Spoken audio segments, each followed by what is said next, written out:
alayhi afdalus salatu wa azka taslim, allant 10 de l'hégire, est décédé. Alors sa mort ici a duré à peu près 13 à 14 jours et elle a été très intense jusqu'à ce que le prophète alayhi salatu wa salam a rappelé à Aïcha radiyallahu anha wardaha qu'il ne cessait de souffrir à cause d'un empoisonnement, une chose qui lui avait été fait manger lors de Khaybar. Et c'était une femme qui lui avait fait manger cette nourriture, et le prophète alayhi salam a su, à travers un miracle, la viande a parlé, et le prophète alayhi salam a dit arrêtez-vous. La viande a parlé en disant qu'elle était empoisonnée, mais le prophète avait mangé. Et après cela, fait sahih, le prophète alayhi salam a relâché cette femme-là qui l'a empoisonnée. Alayhi salatu wassalam. Et les conséquences de sa mort, ou la cause de sa mort, les savants ont divergé, et certains ont dit que la cause, c'est l'empoisonnement qui avait été fait, et qui a mis du temps avant d'affaiblir le prophète alayhi salam, provoquer sa mort, dû à ici beaucoup de problèmes au niveau surtout de la horte. Alayhi afdalus salatu wa azka taslim. Alors, ici, il a été malade et il y avait des signes précurseurs qu'il allait mourir. Il y avait Idha ja'a nasrullahi, la sourate. Deuxième des choses, d'habitude, il faisait pendant Ramadan l'i'tikaf. L'i'tikaf, c'est la retraite pieuse, spirituelle, dans la mosquée pendant 10 jours, tous les ans. Mais là, cette année-là, il a fait 20 jours. Deuxième signe précurseur. Troisième signe précurseur, ici, tous les ans, Jibril alayhi salam, faisait réciter au prophète alayhi salatu wa salam Al-Qur'an. D'accord? À chaque fois, il venait ici faire réciter Al-Qur'an au prophète alayhi salam. Et cette année-là, Jibril alayhi salam a fait réciter la totalité du Coran. Combien de fois? 2 fois. Donc ça, c'est 3 signes précurseurs qui rappelaient que la mort du prophète alayhi salam était très très proche. Alors,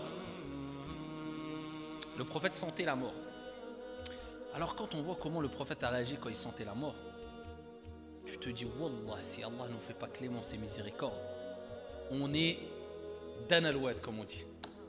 Le prophète, il sentait sa mort. Il est parti faire ses adieux.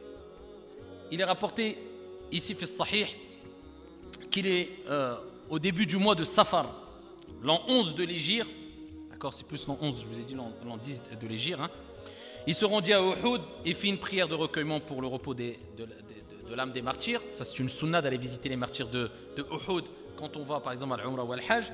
Et en signe d'adieu, par la suite, il s'en alla au Mimbar. Et ici, le prophète alayhi salam les a exhortés. Et il est rapporté aussi qu'il avait été al-Baqi' aussi, et qu'il avait dit aussi, bientôt nous allons vous rejoindre. Donc il se rapprochait quelque part même physiquement des morts. Alayhi afdalus salati wa azka taslim. Un jour il sortit vers minuit et se rendit à al-Baqi', comme il le relatait fi sahih, et il dit que la paix soit sur vous, occupant des tombes. Les vivants vous plaignent pour votre sort, mais les tentations de la vie arrivent comme les moments d'une nuit de ténèbres, elles se succèdent. Et les dernières sont pires que les premières, nous allons bientôt vous rejoindre. Et rapporté par Al-Bukhari au Muslim, Fatima radiyallahu anha wa ardaha a dit, alors que mon père était en train de s'affaiblir, elle s'est mise à embrasser son père radiyallahu anha wa ardaha, et ici il l'a fait asseoir à sa droite et il lui fait comprendre à sa fille qu'il allait bientôt quitter ce monde-là, et lui dit, ittaqillahi wasbiri, crains Allah jalla wa ala et patiente. Elle éclata en sanglots et elle se mit à pleurer. Et ensuite, ici, il se rapprocha de sa fille Fatima et lui glissa des mots et elle se mit à rire. Et quand on a interrogé Fatima radiyallahu anha wa ardaha sur les mots qu'il lui avait dit, elle dit, il m'a dit, tu seras la première des membres de ma maison qui me rejoindra dans ma tombe. Et il ajouta, n'accepterais-tu pas d'être sayyidatul umma fil jannah, la maîtresse de la communauté au paradis? Aïcha radiyallahu anha wa ardaha a rappelé que sa maladie a duré 13 à 14 jours.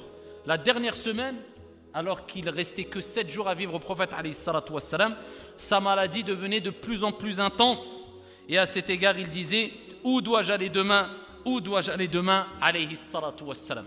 Il souffrait tellement qu'il disait, apportez-moi une bassine d'eau. Il plongeait sa main dans la bassine d'eau et il essuyait son visage. Et il disait, la ilaha illallah, inna lil mawti la sakarat. Il n'y a de divinité qu'un Dieu unique, certes la mort à son agonie, alayhi salatu wassalam. 5 jours avant sa mort, un mercredi, Le prophète alayhi salatu wassalam a eu de la fièvre dans tout son corps. Et les maux de la tête s'accentuaient et alors évanoui, il disait « Versez sur moi 7 récipients d'eau puisés dans différents puits avant que je n'aille vers les gens leur faire des recommandations. » On le fit asseoir. On le fit s'asseoir dans un récipient et ensuite on lui versa l'eau au point qu'il se mit à dire « Ça suffit, ça suffit » et il disait alayhi salatu wassalam « N'adoptez surtout pas ma tombe et ne prenez surtout pas ma tombe comme une idole à adorer. » Alayhi afdalu salatu wa taslim. Et plusieurs textes rapportés par Al-Bukhari ou Muslim où il est rapporté que le prophète a mis en garde sévèrement sur le fait qu'on prenne sa tombe après sa mort comme lieu de divination, d'adoration. Donc on n'adore ni le prophète ni sa tombe, mais Allah Jalla wa Ala, Rabbul Ibad, le Seigneur des serviteurs. Et ensuite le prophète alayhi salatu wassalam ne cessait de leur donner des recommandations. Et il dit, l'homme le plus généreux à mon égard, dans sa compagnie et dans ses biens, est certes Abu Bakr. Si je devais choisir un ami autre que mon Seigneur, c'est lui que je choisirais comme ami. Et là, il prépare déjà psychologiquement les gens à qui? À accepter la relève qui est, la relève entre guillemets bien sûr, qui ne remplacera jamais le prophète alayhi salam, mais qui succédera dans le fait d'être le représentant des musulmans, c'est-à-dire Abu Bakr radiyallahu anhu warda. 4 jours avant le décès, c'était un jeudi. Le messager d'Allah alayhi afdalus salati wa askat taslim dit sous l'effet de la douleur, venez, je vais vous rédiger un document qui permettra de ne pas vous perdre. Et là, les compagnons, ils ont commencé à paniquer, ils ont dit non, non, non, on va pas rédiger, peut-être qu'il dit ça, mais il est en train de s'évanouir, c'est pas vraiment lui. D'autres, ils ont dit si, et d'autres disaient non. Et là, le prophète alayhi salam a dit, allez-vous-en. Il les voyait en train de rentrer en conflit. Eux, ils étaient perdus, les compagnons. On doit écrire, mais si on écrit, ça va rester à vie, mais est-ce qu'il est... Parce que là, il reconnaissait que c'était un homme aussi, le prophète alayhi salam. Il avait ses faiblesses. La preuve en est, regardez comment il souffrait. Et là, le prophète leur a dit, allez-vous-en. Au moment de la prière de l'Isha, la maladie devient plus grave. Et l'empêcha même de sortir de chez lui pour aller à la mosquée. À cet égard, c'est à ce moment-là qu'il a dit à Aïcha radiyallahu anha wa ardaha. Ici, Aïcha raconte, le prophète alayhi salam a dit, les gens ont-ils prié? Et ils disent non au messager d'Allah, ils sont en train d'attendre. Et il reprit, mettez-moi de l'eau dans le récipient. Nous mîmes de l'eau dans le récipient. Et alors il dit, est-ce que les gens ont prié? Et là, sur ces mots, il s'évanouit une deuxième fois, puis une troisième fois, avant de s'évanouir comme la première fois lorsqu'il essayait de se lever. Et rapporté par Al-Bukhari au Muslim après cela, il envoya Abu Bakr. Il a tout essayé pour faire la prière, mais il n'en pouvait plus. Et il envoya Abu Bakr, lui donnant l'ordre de diriger la prière en ces jours, et celui-ci dirigea 17 prières. Ce qu'il n'avait jamais fait du vivant du prophète alayhi salatu wassalam, et c'est de là que Al-Fuqaha et Al-Jumhur, la majorité dont Al-Malikiya, considère que celui qui mérite le plus de présider la prière, ce n'est pas celui qui connaît le plus le Coran, mais c'est celui qui est le plus savant. La preuve en est parmi les preuves, c'est ce récit-là, parce qu'à leur époque, il y avait Ubay ibn Ka'b qui était le plus versé dans la science du Coran et l'apprentissage, mais il a fait devancer Abu Bakr radiyallahu anhu arda. Et donc ce qu'il n'avait jamais fait du vivant du prophète alayhi salatu wassalam, la prière d'Al-Isha du jeudi, la prière du Fajr du lundi et 15 autres prières entre les 2 jours en question. Aïcha consulta 3 ou 4 fois le prophète alayhi salatu wassalam, en demandant de retirer l'imama de Abu Bakr. Elle avait peur pour Abu Bakr, elle savait que c'est... Là tu ne vas pas remplacer n'importe qui.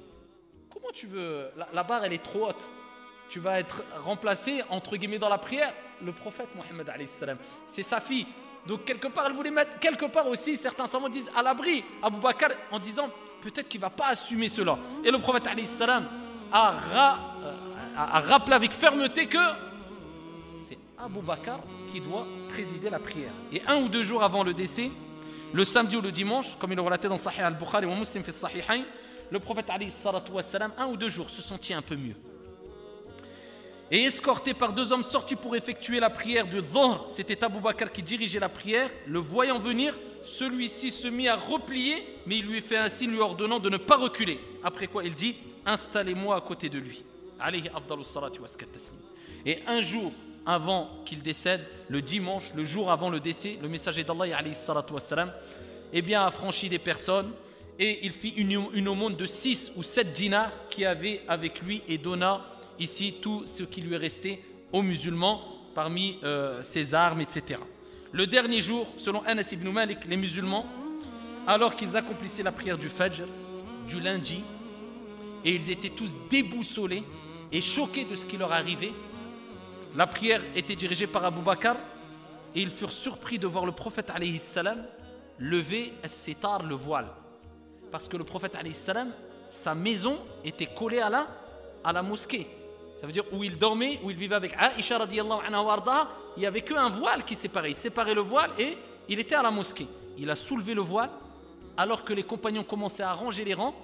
Il voit, il les regarde, il sourit, alayhi salam. Ils se sentent tous bien en espérant que ça y est, le prophète alayhi salam, eh bien ici, allait mieux. Et Abu Bakr se ravisa et voulait regagner les rangs alors que le messager d'Allah alayhi salatu wassalam devait prendre part.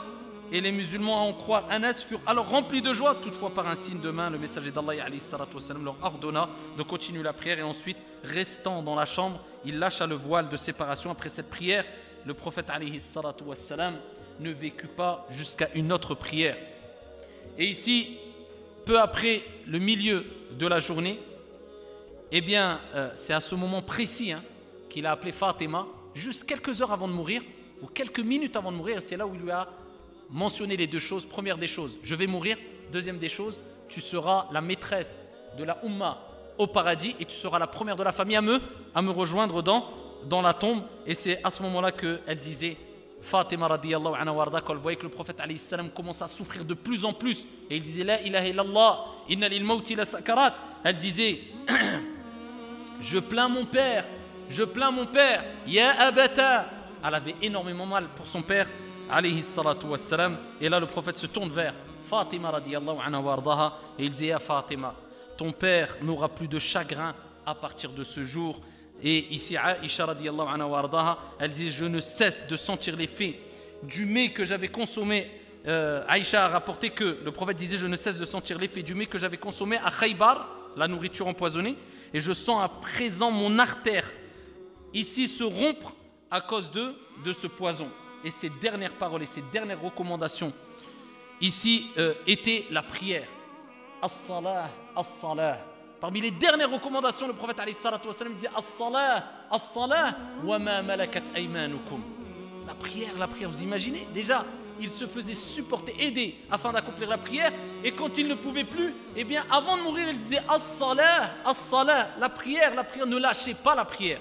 La vraie prière, avec khushu', avec son âme, avec concentration, à l'heure, comme il se doit, d'une bonne manière, etc. La prière as-salah, pour vous montrer, rappeler l'importance de la prière. Et là, il était dans les dernières minutes de sa vie. Et Aïcha radiyallahu anha wa ardaha l'appuya sur elle, tout en disant, il est des faveurs qu'Allah m'a accordées.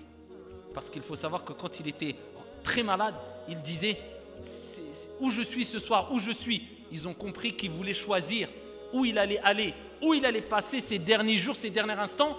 Et là, le prophète alayhi salam, quand il a vu qu'ils lui ont donné l'autorisation, ses épouses, eh bien, il a dit, je veux aller chez Aïcha radiyallahu anha wa ardaha. Et c'est pas pour rien que le prophète alayhi salam, quand on l'a interrogé, on lui a dit, quelle est la personne que tu aimes le plus?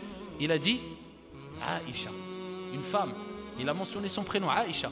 Thumma man, ensuite qui? Abu Bakr, Abuha, son père, Abu Bakr radiyallahu anhu wa ardaha. Et ensuite, Omar ibn al-Khattab radiyallahu anhum jami'an. Et Aïcha dit, il est des faveurs qu'il m'a été accordé. Et personne d'autre, il n'y a personne d'autre. Elle dit, le fait que le messager d'Allah meure chez moi, appuyé contre ma poitrine, et qu'au moment de sa mort s'unissent ma salive et la sienne. Ici, Aïcha radiyallahu anha wa ardaha avait vu, quand le frère était rentré, ici, elle avait vu que le prophète regardait le siwak, et elle a vu que le prophète le voulait, le siwak, et elle a pris le siwak et elle a mâché le siwak. Et elle l'a mis dans la bouche du prophète alayhi salam. Voilà pourquoi elle dit, ma salive s'est mêlée à sa salive, alayhi afdalus salati wa askat taslim. Et ici, Aïcha lui prêta l'oreille alors que le prophète disait des mots tout doucement et parlait doucement.